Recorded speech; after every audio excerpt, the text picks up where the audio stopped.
సింగరేణిని రక్షించేది Bharatiya Janata party మాత్రమేనని cold belt ప్రాంతంలో BJP జెండా ఎగిరితేనే సింగరేణికి మనుగడ ఉంటుందని కేంద్ర బొగ్గు గనుల శాఖ మంత్రి జి కిషన్ రెడ్డి అన్నారు. మున్సిపల్ ఎన్నికల ప్రచారంలో భాగంగా పెద్దపల్లి జిల్లా ఎన్టీపీసీ మేడిపల్లి సెంటర్లో ఏర్పాటు చేసిన పబ్లిక్ మీటింగ్లో కిషన్ రెడ్డి పాల్గొన్నారు. మున్సిపల్ ఎన్నికల్లో ఆలోచించి ఓటు వేయాలని సింగరేణి సంస్థ అప్పుల ఊబిలో విలవిల్లాడుతోందని, గత బీఆర్ఎస్ కాంగ్రెస్ పార్టీలు సింగరేణి ప్రాంతానికి అన్యాయం చేస్తాయన్నారు. రామగుండం ప్రాంత అభివృద్ధి కోసం గత బీఆర్ఎస్ ప్రభుత్వం చేసిందేమీ లేదన్నారు.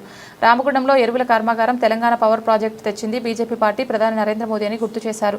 తెచ్చిన కర్మాగారాల మీద పడి స్థానిక నాయకులు దోచుకుంటున్నారని ఆరోపించారు. రామగుండంలో బీజేపీని గెలిపిస్తే మరింత అభివృద్ధి చెందుతుందన్నారు. అంతకుముందు అన్నపూర్ణ కాలనీలో బీజేపీ పలు డివిజన్ల అభ్యర్థులు భారీగా ర్యాలీతో మీటింగ్ వద్దకు చేరుకున్నారు.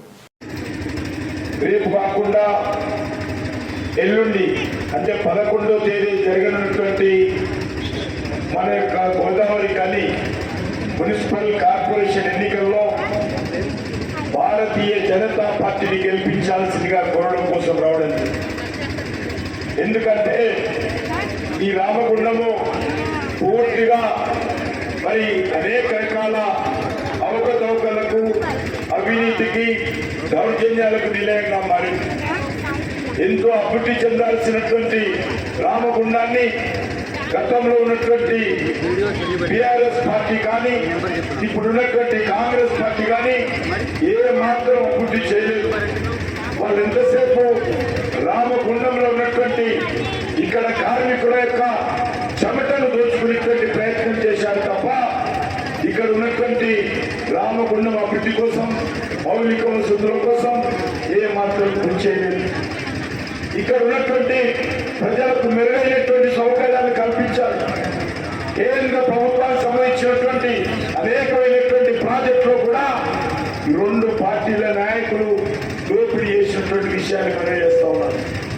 రామగుండానికి సంబంధించి నేను బీఆర్ఎస్ పార్టీని అడుగుతా ఉన్నాను.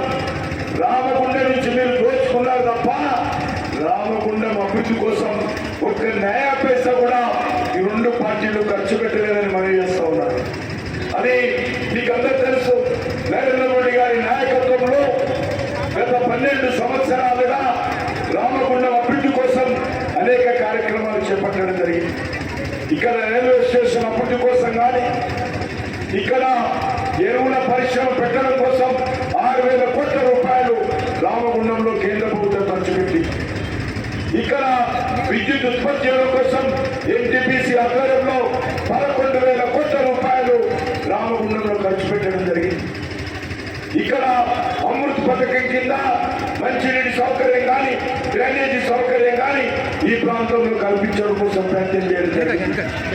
కానీ కోరుతా ఉన్నాను, ఈరోజు మీరందరి ఆలోచన కాంగ్రెస్ పార్టీ, గతంలో ఉన్నటువంటి బీఆర్ఎస్ పార్టీ రామగుండం అభివృద్ధి కోసం ఏం చేశారో మీరు సవాల్ చేయాల్సిందిగా కోరుతా ఉన్నాను, మీరు అడగాల్సిందిగా కోరుతా ఉన్నాను. ఎంతసేపు బీఆర్ఎస్ పార్టీ తెలంగాణ వచ్చిన తర్వాత ఈ తెలంగాణ ప్రజలందరూ కూడా మరి కేసీఆర్ కుటుంబానికి బానిసలుగా ఉండాలనే విధంగా దుర్మార్గపు ఆలోచనతో ఈ తెలంగాణ మీద దోచుకున్నారు. సింగరేణికి సంబంధించి సింగరేణి కోల్ కంపెనీ కూడా వీళ్ళు గతంలో టీఆర్ఎస్ ప్రైవేట్ లిమిటెడ్ కంపెనీగా ఈరోజు కాంగ్రెస్ పార్టీ ప్రైవేట్ లిమిటెడ్